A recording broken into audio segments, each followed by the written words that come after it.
Hey, all you whiskey fans. Recently, something very interesting happened in the world of American whiskeys. We got a new category. You've probably already heard about it, the American Single Malt category. Made official December 18th, 2024, and going into effect January 19th, 2025. Now, the rules are quite simple. If you want to make or if you're trying an American Single Malt whiskey, this is what you can expect. The fermentation and mash is 100% malted barley.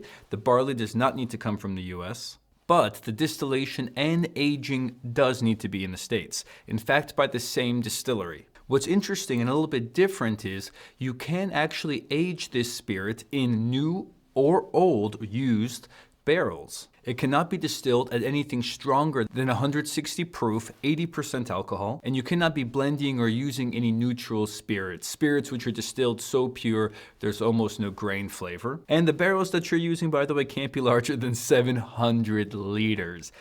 700 liters is a pretty big barrel. Sadly enough, you are allowed to add caramel food coloring. But as I went through this list, you might be thinking, hey, I've had some whiskeys from America, American Single Malts, which don't quite follow those rules. That's actually why the TTB put in a rule that if you've made a whiskey and your labels are already on it, for the next 5 years, you don't need to change anything. So this rule, however in effect, won't be fully on all the shelves until 2030. Meaning up until now, if you're having a relatively young whiskey, no problem.